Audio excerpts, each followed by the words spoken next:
ఆదరణకరమైన యేసయ్య మాటలు విందాము. Praise the lord. క్రీస్తునందు ప్రియులను మీకు శుభములు. దేవుడు ఎల్లవేళలా మీకు తోడయండి, మిమ్మల్ని నడిపించును గాక, దీవించును గాక. ఈరోజు మరి అనేక మంది కూడా ఈ కార్యక్రమాలు చూస్తే ఎంతగానో సంతోషిస్తున్నారని ప్రభునామములో మేము నమ్ముచున్నాం. ప్రియులారా, వాక్యము విఫలంగా అర్థమయ్యే విధంగా మరి ఉందని చెప్పి మీ యొక్క సంబోధన మాకు తెలియపరుస్తున్నారు. ప్రభు మిమ్మల్ని ఎల్లవేళలా దీవించి ఆశీర్వదించును గాక. ఇంకా ప్రత్యేకంగా ప్రతిరోజు వాక్యం చూడాలి అనుకున్నట్లయితే మరి ఈ యొక్క యూట్యూబ్లో జీసస్ కింగ్డమ్ చర్చ్ అనే ఛానల్ కానీ లేదా సంధ్యారాణి పెదిరిడ్లని కానీ ఉంటుంది. సబ్స్క్రైబ్ చేసుకోండి. మరి ప్రతిరోజు కూడా మీకు అనుదిన ఆహారం అనేది అందబట్టడం జరుగుతుంది. సో ఈరోజు దినాన్ని మన బైబిల్లో చూసినట్లయితే, బైబిల్ వాక్యంలో చదివినట్లయితే దేవునికి భయపడాలంట. మనం ఏం చేయాలండి? దేవునికి భయపడేవారుగా ఉండాలంట. ఎందుకనంటే మనము దేవునికి భయపడకపోతే మనల్ని ఎవ్వరూ కూడా మరి అదుపు చేయలేరు. ఎందుకనంటే మనం మనుషులు అంటే చూడండి, ఒక విధంగా చెప్పాలంటే దేవుడికి మనం భయపడకుండా లోకపరమైన పరిస్థితులకు భయపడుతునేటప్పుడు అది మన మరణానికి దారితీస్తుంది. అదే దేవునికి భయపడుతూ జీవించినప్పుడు మనకు ధైర్యాన్ని కలిగిస్తుంది. సో దేవునికి భయపడి జీవించే వారు పాపానికి భయపడరు. మరి లోకానికి భయపడేవారు, పాపానికి భయపడేవారు దేవునికి భయపడరు. కనుక మనం నేర్చుకోవాల్సింది ఏంటంటే, పాపం అనేది మనిషిని నిత్య నరకానికి తీసుకువెళ్తుంది. లోకం అనేది మనిషిని నిత్య నరకానికి తీసుకువెళ్తుంది. అదే దేవునికి భయపడితే మాత్రం దేవుని ఆత్మ మనల్ని పరలోక రాజ్యానికి చేరుస్తుంది. కనుక మన జీవితాల్లో క్షణమాత్రము మరి మరి మనతో నిత్యము ఉండకుండా ఉండేటువంటి పరిస్థితులకి, సంతోషాన్ని ఆనందాన్ని కలిగించలేని పరిస్థితులకి గురి కాకుండా మనం ఏం చేయాలంటే, ప్రభువైన యేసుక్రీస్తు వారి విశ్వాసం ఉంచిన మీరు అందరూ కూడా దేవుడికి భయపడేవారుగా ఉండాలని ఈ సమయంలో మీకు జ్ఞాపకం చేస్తున్నాను ప్రియులారా. ఎందుకనంటే ఆయన యందు భయభక్తులు మీకు ఐశ్వర్యాన్ని తీసుకొస్తాయి, ఆనందాన్ని తీసుకొస్తాయి, సంతోషాన్ని తీసుకొస్తాయి. అంతేకాకుండా గొప్ప జయ జీవితాన్ని మీకు అనుగ్రహిస్తాయి. కనుక వాక్యం తెలుసుకుని మీరు బైబిల్లో చూసినట్లయితే సామెతలు 19వ అధ్యాయము 23వ వచనంలో ఏమని రాయబడిందనంటే, అక్కడ వాక్యం చూసినట్లయితే యెహోవా యందు భయభక్తులు కలిగి ఉండుట మరి జీవ సాధనము, అది కలిగిన వాడు తృప్తుడై అపాయము లేకుండా బతుకును అని బైబిల్ సెలవిస్తుంది. తృప్తుడై అపాయము లేకుండా బతుకుతారంట.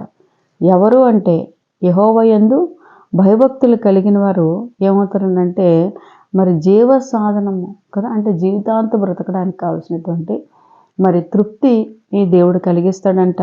అంతేకాకుండా అపాయం లేకుండా బ్రతుకుతాడంట. ఎంత గొప్ప విషయం కదా. మరి నిజమే. ఎందుకనంటే స్టార్టింగ్లో చాలామంది పరిచర్య కోసమని సేవకు వస్తూ ఉంటారు. వచ్చేటప్పుడు వాళ్ళ జీవితం ఎలా అనిపిస్తుంది అంటే, చాలా కష్టాలు ఉన్నాయి, చాలా ఇబ్బందులు ఉన్నాయి, చాలా ఇరుకులు ఉన్నాయి అని ఆలోచిస్తూ ఉంటారు. కానీ కొంచెం ఓర్పు తెచ్చుకొని అందులో కొనసాగుతూ ఉండగా మరి దేవుడు గొప్ప కార్యం ఏంటంటే, వాళ్ళకి తృప్తి లేకుండా వాళ్ళని దేవుడు అంటే ఇంకా ఎంత తృప్తిగా జీవిస్తారనంటే దేవుడు వాళ్ళని ప్రశాంతంగా ఉండేటట్టుగా, వాళ్ళు ఇబ్బంది పడుతున్న పరిస్థితుల్లో ఉన్నవారు రాబోయే కాలంలో మరి వారు అనేక మందికి దీవెనకరంగా దేవుడు దైవ సేవకుల్ని నిలబెట్టుకుంటూ ఉంటాడు. అంతేకాకుండా ఈరోజు క్రైస్తవ్యంలో చాలామంది కూడా కొంతమంది యేసు ప్రభు ఎవరో తెలుసుకోవాలి, అతను గొప్పవాడని తెలుసుకొని ఆయన్ను వెతికిన వారు ఉన్నారు. కొంతమంది ఏంటంటే యేసు ప్రభుని పుట్టుకతో నమ్ముకోవడంతో ఇంకా అలాగా ఆ నమ్మకత్వంలో వెళ్ళిపోయిన వాళ్ళు ఉన్నారు. కొంతమంది ఏంటంటే చాలా వరకు కూడా భయంకరమైన కష్టాలు, బాధలు, శ్రమలు, వ్యాధులు, మరి నిరుత్సాహం, బ్రతుకు మీద విరక్తి కలిగే జీవితం, ఒంటరితనం, విడబడేతనం, ఈ పరిస్థితుల్లో ఉండేటప్పుడు వాళ్ళు ఏం చేస్తారనంటే, ఎవరు నన్ను ఆదుకుంటారు అనేటువంటి ప్రశ్నకి ఎదురయ్యి ఆ ప్రశ్నలో ఏదో రూపంలో దేవుని సువార్తమానం వారికి అందజేయబట్టడం జరుగుతుంది. ఇక్కడ అందజేయబట్టడం జరిగినప్పుడు వాళ్ళు వెంటనే ప్రభువైన యేసుక్రీస్తు వారిని హృదయపూర్వకంగా అంగీకరించి ఏం చేస్తారనంటే, వారి సమస్యల నుంచి వారు విడుదల పొందుతారు. వారి సమస్యల నుంచి వాళ్ళు విడుదల పొందమే కాకుండా వారి జీవితాంతం కూడా చాలా తృప్తిగా జీవిస్తారు. ఎవరు జీవిస్తారంటే ప్రభువైన యేసుక్రీస్తు యందు భయము భక్తి కలిగివారు మాత్రం జీవిస్తారు. ఎందుకంటే చాలామంది యేసయ్యను నమ్ముకుంటున్నాం అని చెప్పి బాప్తిజాలు తీసుకుంటారు, చక్కగా దేవాలయంకి వెళ్తూ వస్తూ ఉంటున్నాం అని చెప్పి ఆనందంగా కొన్ని రోజులు బాగుంటారు. తర్వాత ఏం చేస్తారంటే వాళ్ళకి నచ్చిన దారిలో వారు మళ్ళీ పాప జీవితాన్ని జ్ఞాపకం చేసుకొని వెళ్ళిపోతూ ఉంటారు. అలా వెళ్ళిపోయినప్పుడు ఏం జరుగుతుందంటే ప్రియులారా, మరి ఆశీర్వాదం రాకపోయి దేవుడి నామానికి అవమానము కలుగుతూ ఉంటుంది. వారు దేవుడిని నమ్ముకున్నారట, మరి ఒకప్పుడు బాగానే ఉండేవారు, ఇప్పుడు ఏంటిలాగా వాళ్ళకి నచ్చే జీవితాన్ని జీవిస్తున్నారు, లోక ఆలోచనలు గుండా, లోక మర్యాదలు గుండా, లోక ఆడంబరాలు గుండా వీళ్ళు నడుస్తున్నారు అనేటువంటి భయంకరమైనటువంటి వేదన దేవుడి నామానికి కలిగే విధంగా మన ప్రవర్తన అనేది ఎప్పుడు కూడా ఉండకుండా దేవుడి అని మీరు భయభక్తులు కలిగి నిలవాలి. ఒకవేళ అలా ఉండకుండా నడిచినట్లయితే దేవుడిని నమ్ముకున్నామని కాదు, బాప్తిజం తీసుకున్నామని కాదు, మరి మీరు ఎంత ప్రభువులో ఉన్నప్పటికి కూడా లోకపరంగా నడుస్తూ ఉండేటప్పుడు ఏం జరుగుతుందంటే వచ్చే ఆశీర్వాదాలు రావు, తృప్తికరమైన జీవితము మీలో ఉండకుండా ఎంతో వేదన గురైపోతారు. ఎందుకనంటే కయ్యూను హేబేలును చూసినట్లయితే కయ్యూను మరి ఆదికాండంలో కయ్యూను పరిస్థితి ఏమైపోయిందనంటే మరి దేవుని యొక్క వాక్యం ఏమని చెప్తుందో దానికి భయపడకుండా తనకు నచ్చే దారిలో, తనకి ఇష్టం వచ్చే దారిలో ప్రయాణం చేస్తున్నప్పుడు ఆజ్ఞ మీరే పని ఎప్పుడైతే తను చేశాడో మరి కయ్యూను దేవుడు కోపము కయ్యూను మీదకి వచ్చినప్పటికీ కూడా మరి హేబేలు అర్పణ అంగీకరించినటువంటి పరిస్థితిని కయ్యూను ఎదుర్కొన్నాడు. అంటే కయ్యూనులో తృప్తి లేనితనం ఏంటనంటే నా అర్పణ దేవుడు అంగీకరించలేదు అనేసేటువంటి వేదన ఏం జరిగిందనంటే మరి పాపం చేసే విధంగా హేబేలుని చంపేశాడు పిల్ల. కనుక అలాంటి పరిస్థితిలో మరి తృప్తికరమైన జీవితాన్ని ఇవ్వకపోయి ఆ పాపం మళ్ళీ నరహత్య పాపంలోకి తీసుకెళ్ళింది. అందుకే ఒక పాపం చోటు చేసుకుందంటే కొన్ని పాపాలు మీ వెంట వస్తూనే ఉంటాయి.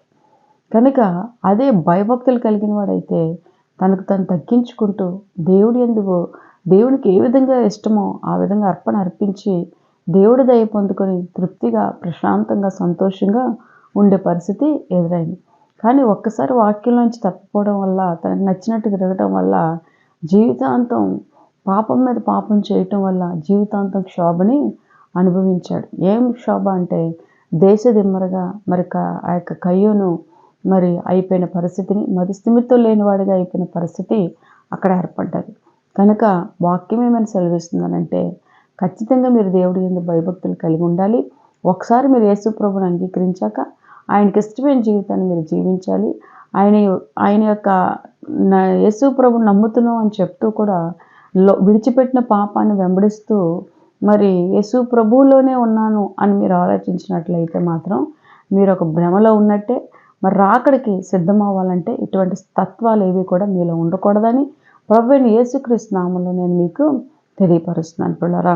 అందుకే వాక్యం ఏమని సెలవిస్తుందనంటే కీర్తనలు 33:19 యెహోవా దృష్టి ఆయన యందు భయభక్తులు గల వారి మీదను ఆయన కృప కొరకు కనిపెట్టుకున్న వారి మీదను నిలుచుచున్నది అని బైబిల్ సెలవిస్తుంది కదా. చాలా మంచి వర్డ్. ఎందుకనంటే ఈరోజు చాలామందిని కనిపెట్టుకుంటూ వారి కొరకు రేయింబగలు ప్రయాసపడుతూ వాళ్ళని తృప్తిపరచడానికి, ఎంతో సంతోషపరచడానికి ఎంతగానో మరి పరిగెత్తి ప్రయాసపడుతున్న వారందరూ కూడా ఈరోజు ఆ ఫలితాలు ఏం చూస్తున్నారు అని అంటే నిందలు, అవమానాలు, విడవబట్టం, త్రోసివేయబట్టం, తక్కువ చేసి మాట్లాడే తత్వం కలిగిన పరిస్థితుల్ని అక్కడ మనం ఎదుర్కొంటూ ఉంటాం. ఎందుకు ఇవన్నీ జరుగుతున్నాయి అంటే ఒక మనుషులకి నువ్వు భయపడి నువ్వు చేస్తున్న పనులన్నీ నీ జీవితాన్ని అగోచరం చేసేస్తున్నాయి. కానీ ఈ సమయంలో దేవుడు సెలవిస్తుంది వాక్యం ఏంటనంటే మీరు దేవుడికి భయపడి అమ్మో ఈ లోక మర్యాదలు, ఈ లోక ఆలోచనలు, ఈ లోక తలంపులు మనం ఆచరించడానికి లేదు. ఎందుకంటే ప్రభువైన యేసుక్రీస్తు వారికి విరోధమైన పని ఏది చేయకూడదు. అవేమనగా శరీర కార్యాలు అయి ఉండొచ్చు, అపవిత్రత అయి ఉండొచ్చు, అనాలోచన అయి ఉండొచ్చు. కనుక దైవ చిత్తానికి వ్యతిరేకమైన పని మనం చేయకూడదు అనే ఆలోచన కలిగి ఎక్కడైతే మీరు మరి యెహోవా దృష్టికి ఆయన యందు భయభక్తులు గల వారి మీదను ఆయన కృప కొరకు కనిపెట్టుకున్న వారి మీద నిల్చున్నది అంటే దేవుడు ప్రతి ఒక్కరిని చూస్తాడండి. నన్ను దేవుడు చూడ్డు అనడానికి లేదు, పుణ్యాత్మునే దేవుడు చూస్తాడు అనుకోవడానికి లేదు. ప్రతి ఒక్కరిని కూడా మరి దేవుడు చూస్తాడు. పాపుల్ని చూస్తాడు, పరిశుద్ధుల్ని చూస్తాడు, అటు ఇటు తారతమ్యం పనులు చేస్తున్నటువంటి వారిని కూడా దేవుడు చూస్తాడు. ప్రతి ఒక్కరిని దేవుడు చూస్తాడు. ఎందుకనంటే నా కన్నులు లోకమంతటా, నా కనుదృష్టి లోకం అంతటి మీదనే ఉన్నది అంటాడు ఒక దగ్గర. దేవునికి స్తోత్రం కలుగునుగా. కనుక ఇటువంటి గొప్ప దేవుడు, మరి మంచి దేవుడు ఏమంటున్నాడంటే తన యందు భయభక్తులు కలిగి తన కృప కొరకు కనిపెట్టుకున్న వారి మీద ఆయన దృష్టి నిలుపుతాడంట. ఈరోజు కష్టపడి ప్రయాసపడి పిల్లలకి అంటారు, కానీ ఒక సమయం వచ్చినప్పుడు పిల్లలు మీకు అనుకూలంగా ఉండకుండా వాళ్ళకి నచ్చిన దారిలో వెళ్ళడానికి, మీ మీద తిరగబడడానికి ఇష్టపడట్లేదా కదా? ఎందుకనంటే మీ పెంపకం అలా ఉందనుకోవడానికి లేదు, లోకాన్ని వాళ్ళు వెంబడించి దానికి గురైపోయారు అనుకోవడానికి కూడా లేదు. ఆ పరిస్థితులు ఎదురైనప్పుడు మీ హృదయము వేదన దుఃఖంతో మిగిలిపోతూ, అయ్యో ఎందుకు కన్నాను ఈ బిడ్డల్ని, ఎవరి కోసం కన్నాను, దేనికి కన్నాను, వాళ్ళు ఎదిగి ప్రయోజనవంతులై నా లాలన పాలన చూస్తారని అనుకున్నాను, కానీ ఈరోజు ఎవరికి నచ్చిన దారిలో వారు వెళ్ళిపోతూ నా హృదయాన్ని గాయపరిచినటువంటి పరిస్థితులు నేను ఎదుర్కొంటున్నాను అనేటువంటి తల్లులు లేరా, అనేటువంటి తండ్రులు లేరా, ఉన్నారు. వారందరికీ కూడా నేను చెప్పే మాట ఏంటంటే మీ బిడ్డల్ని దేవుడి యందు భయభక్తులతో పెంచండి, దేవుని ప్రార్థనలో పెంచండి, దేవుని వాక్యంలో పెంచండి. తల్లిదండ్రుల విలువ ఏంటో వాళ్ళు తెలుసుకునే స్థాయికి ఖచ్చితంగా వస్తారు. అప్పుడు మీరు వారు ఎదిగినప్పుడు, వారు మిమ్మల్ని చూసే సమయం వచ్చినప్పుడు ఖచ్చితంగా మిమ్మల్ని చక్కగా చూసుకుంటారని ప్రభువైన యేసుక్రీస్తు నామములో నేను మీకు తెలియపరుస్తున్నాను పిల్లరా. అందుకే మీరు చేయవలసింది ఏంటంటే ఆయన దృష్టి మీ మీద పడాలి కదా. రాణి అని ఎస్తేరు ముందుగా అదస్సాగా ఉండేటప్పుడు పినతండ్రి దగ్గర చక్కగా పినతండ్రి ద్వారపాలకుడిగా పనిచేస్తునేటప్పుడు మరి ఈ యొక్క పినతండ్రికి మంచి చెడు అంతా కూడా వంట వార్పు మా అన్ని చక్కగా చూస్తూ ఉండేది తన కుమార్తెగా ముద్దుకై స్వీకరించినప్పుడు. అలాంటిది ఎస్తేరు మరి అదస్స మరి కొన్ని రోజుల తర్వాత రాజు ఆజ్ఞకి లోబడే విధంగా మరి రాజుకి మరి రాణులు కావాలి అని చెప్పినప్పుడు, ఏదో ఒక రాణి రాజుకంటూ ఉండాలి అని ప్రకటన చేయబడినప్పుడు అనేక మంది స్త్రీలు, యవన స్త్రీలు, మరి యవన కన్యకలు రాజు దగ్గరికి వెళ్ళటం జరిగింది. వెళ్ళేటప్పుడు మరి వీళ్ళందరూ ఎలా ఉన్నారంటే లోక ఆడంబరాలతో నిండిపోయి ఉన్నారంట. లోక ఆభరణాలు వేసుకోవటం, లోకమైన వస్త్రాలు, విలువైన వస్త్రాలు కట్టుకోవటం, విలువైన నగలు వేసుకోవటం, చాలా విలువగా హోదాగా హుందాగా కనిపించాలనేటువంటి ఆలోచనతో ఉండడం. ఆ ప్రకారంగా దానికి సిద్ధపడి ఆ రకంగా రాజు దగ్గరికి వెళ్ళడానికి ఒకరినొకరు పురుకొల్పుకుంటూ ఇష్టపడుతూ ఒక్కొక్కరు రాజు దగ్గరికి వెళ్ళేవారు.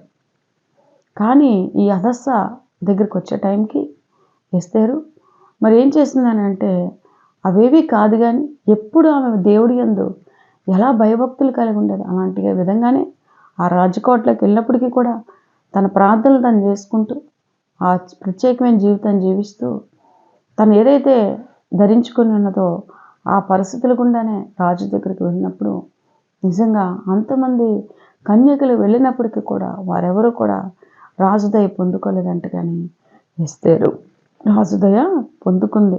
ప్రియులారా, ఎంత గొప్ప దేవుడు కదా. ఎందుకనంటే ఆయన యందు భయభక్తులు, ఆయన కృప కొరకు కనిపెట్టుకునే వారిని కూడా దేవుడు ఆ విధంగా ఆశీర్వదిస్తాడు. ఎందుకనంటే తను లేని దాని గురించి ఆలోచించలేదు, కానీ ఉన్నదానిలో దేవుణ్ణి శ్రేష్టంగా ప్రేమిస్తూ ఆయనకి ఇష్టంగా జీవిస్తూ ఆయన మార్గంలో నడిచింది. ఆ భయభక్తులు, ఆ కృప కొరకు కనిపెట్టుకునే విధానము ఆకాశమందు ఉన్న దేవుడు యెహోవా మీద దృష్టి మరి ఆ ఎస్తేరు మీద దృష్టి పెట్టి ఆ దేవుడు మరి ఉంచినప్పుడు అద్భుతంగా ఆమె జీవితం ఏమైపోయిందంటే దేవుడు రాజుకి భారీగా దేవుడు ఆశీర్వదించాడు. కనుక ఈరోజు మీరు కలిగి ఉన్న ధనాన్ని బెట్టో, మీరు కలిగి ఉన్న ఆస్తులను బెట్టో, మీరు కలిగి ఉన్నటువంటి పరిస్థితులని పరపతిని బెట్టో సంతోషించి ఆనందించడానికి ఏమీ లేదు. ఎందుకంటే అది ఎప్పుడు ఉంటుందో ఎప్పుడు పోతుందో కూడా మీకు తెలియని పరిస్థితి. కలిగి ఉండేది ఏంటి అంటే దేవుని యొక్క ఆత్మను కలిగి జీవించండి. ఆత్మ కొరకు భయము కలిగి, భక్తి కలిగి, మీ పవిత్రతను మీరు కాపాడుకుంటూ ప్రభువుని సేవించుకుంటూ మీ పనిలో మీరు ముందుకు వెళ్ళిపోతే అది ఏ పని అయినా అవ్వచ్చు, ఏ రకమైన పనులు మీరు చేస్తున్నారో అది మంచి పని, దేవుడు అంగీకరించిన పని ఉండొచ్చు. మీరు వెళ్ళిపోతూ ఉంటే ముందుకి ఆ పనుల్లో మీకు దేవుడు మీరు ఏదైతే విజయవంతమైనటువంటి జీవితం కావాలనుకుంటున్నారో అవన్నీ దేవుడు మీకు అనుగ్రహిస్తాడు. సో అవన్నీ మీకు అనుగ్రహించాలంటే మీరు చేయవలసిన పరిస్థితులు ఏంటి, పద్ధతులు ఏంటి అంటే ఆయన కృప కొరకు మీరు కనిపెట్టుకుందరు గాక కదా.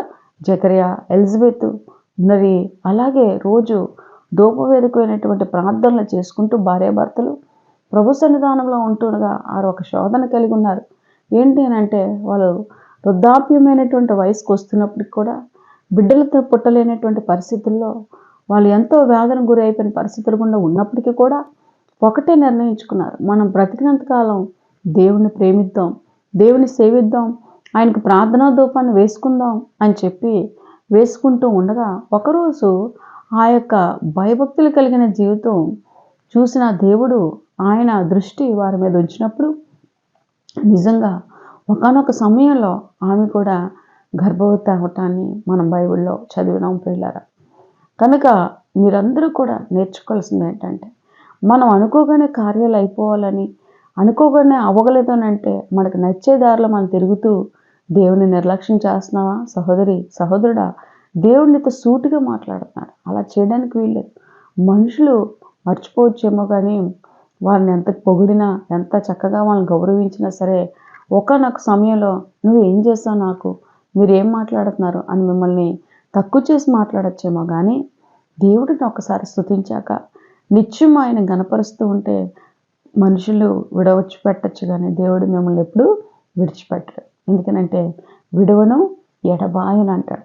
నేను మిమ్మల్ని విడువను ఎడబాయను అంటాడు. పర్వతాలతో కదా మెట్టల తత్తరిన నా కృప నిన్ను విడిచిపోదు అంటాడు. కనుక ఆ కృప ఎప్పుడు మిమ్మల్ని విడిచిపోదు. సో మీరు చేయవలసింది ఏంటంటే ఆయన చెప్పే విధంగా ఆయన భయభక్తులు కలిగి నిలిచి ఉన్నప్పుడు, అలాగే చక్కగా ఆ రాజు దయ పొందుకున్న ఆమె ఎస్తేరుగా మార్చబడి చక్కగా అంతమంది స్త్రీలలో కన్యకల్లో ఎస్తేరునే మరి రాజు స్వీకరించడానికి చూస్తున్నాం. అందుకే ఈరోజు మీరు ఎంత లేదు అని చెప్పి ఇది లేదు అది లేదని చెప్పి సొనుగుడు గొనుగుడు దేవుడి నామాన్ని మీ ద్వారా, మీ ప్రవక్తల ద్వారా, మీ మాటల ద్వారా గాయపరిచే విధంగా, దూషింపబడే విధంగా ఉండడానికి వీలు లేదు. ఎందుకనంటే దేవుడు ఎప్పుడూ దేవుడే.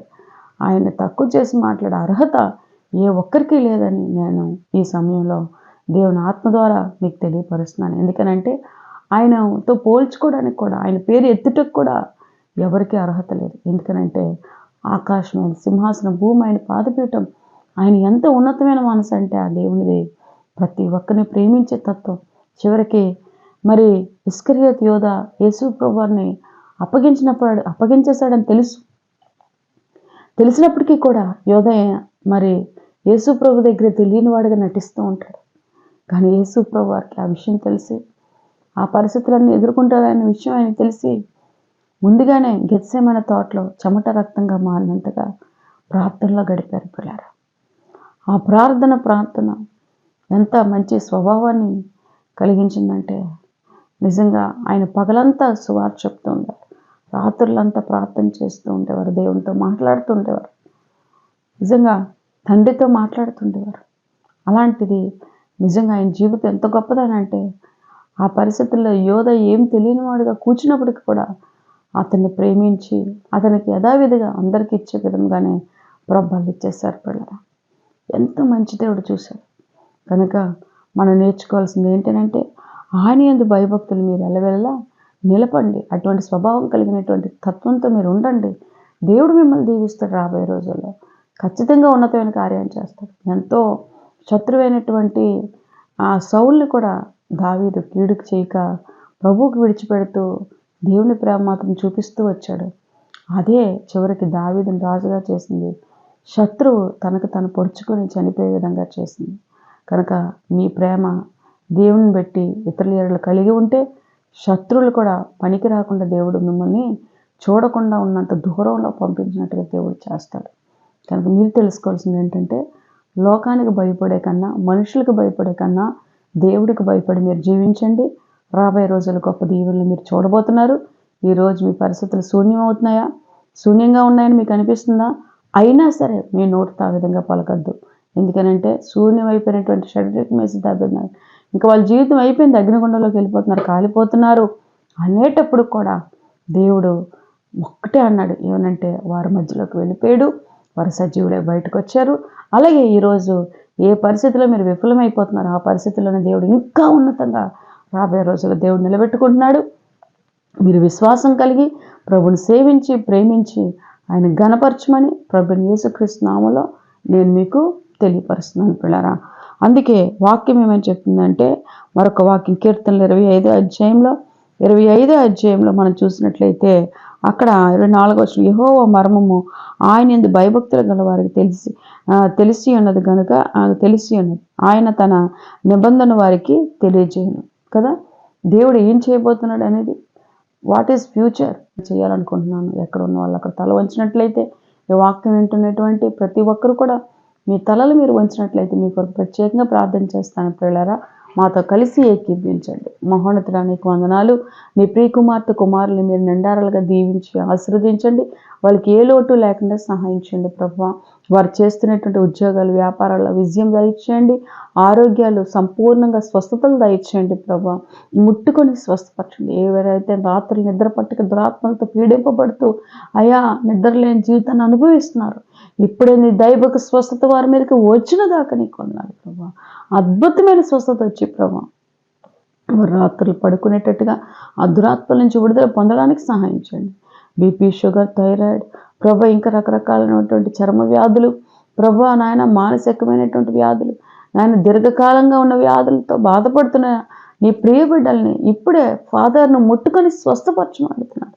నీ దైవిక స్వస్థత నీ బిడ్డల్లో జరుగును కాక నీకు వందనాలు తండ్రి. ప్లస్ చేయండి. వివాహాల కొరకు ఎదురు చూస్తున్న తల్లులు తండ్రులు ఉన్నారు ప్రభు నాయన, ఆ యొక్క బిడ్డలకి వివాహాలు చక్కటిగా మంచి సంబంధాలు, దైవికమైన సంబంధాలు వచ్చి వివాహాలు జరుగును కాక నీకు వందనాలు. అంతవరకు యవనస్తులు తప్పుడు దారి పట్టకుండా వారిని మీరు కౌగిట్లో బంధించండి. ఒకవేళ ఎవరైనా తప్పుడు దారిలో ఉండుంటే క్షమించండి. వారు మంచి దారిలోకి వచ్చుటకు నీ కృపా కనికరాలు వారందరి మీద కుమ్మరించండి.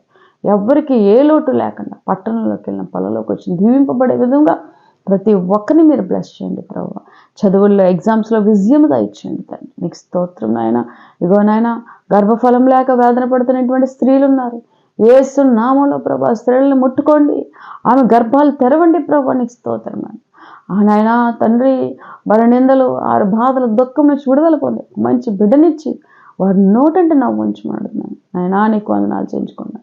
మెర్సీ గారు కూడా యేసునామములో గర్భఫలం తెరవబడుగాక నీకు వందనాలు. రిబ్కా గారి గర్భఫలం యేసునామములో తెరవబడుగాక నీకు స్తోత్రం ఆయన. ఇంకా ఎవరైతే గర్భఫలాలు లేక బాధపడుతున్నారో శైలజ గారు ప్రవ్వా నాయన, ఇంకా కొంతమంది ప్రవ్వా షాబాలడి ఖరాబాస్ గొప్పగా నాయన వారి జీవితాల్లో నూతన కార్యాలు జరిగించండి. ఆ విధంగా నీ అంత భయభక్తులు నిలిపే విధంగా ప్రతి ఒక్కరిని జ్ఞాపకం చేసుకొని దీవించి ఆశీర్వదించమని యేసయ్య నామములో అడిగి వేడుకొని ప్రార్థిస్తున్నాం తండ్రి. Amen. May God bless you brother.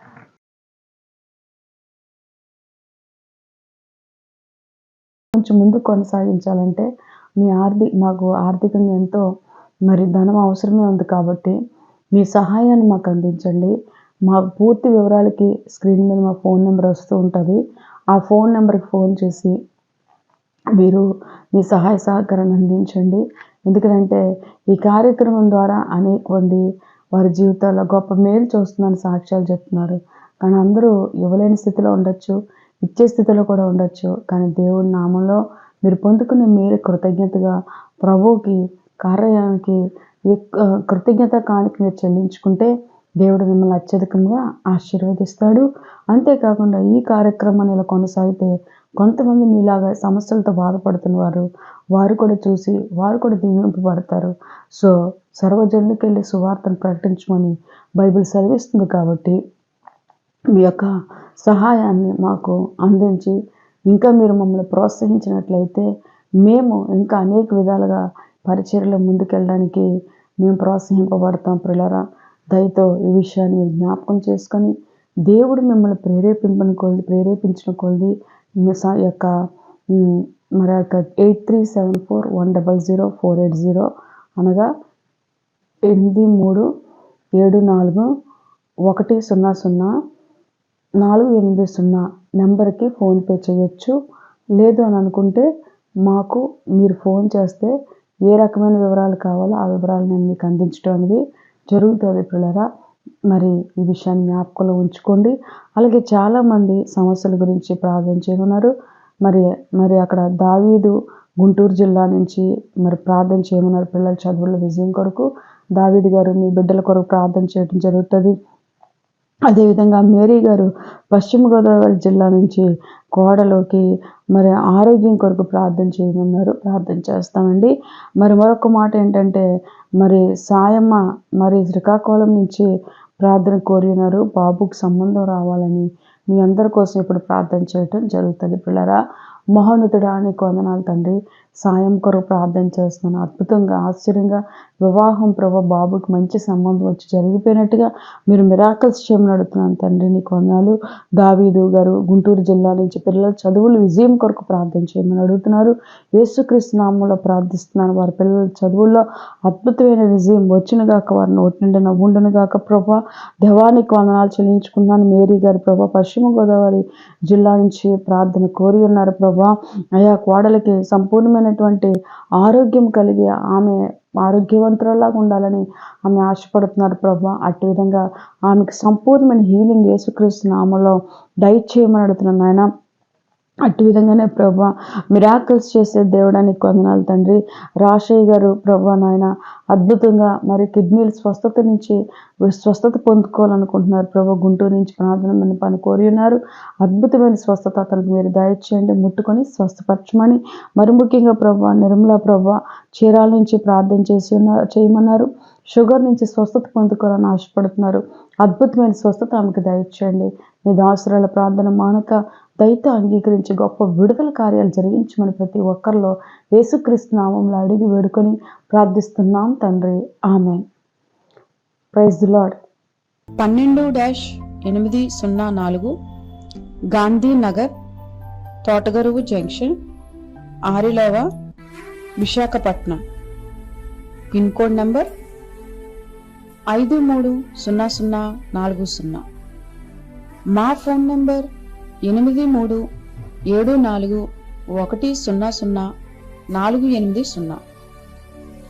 8374644755 కనుక మా ఫోన్ నెంబర్లను సంప్రదించండి.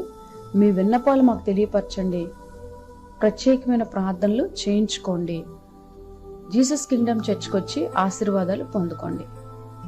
ప్రభు మిమ్మల్ని ఎల్లవేళలా దీవించి ఆశీర్వదించును గాక. God bless you.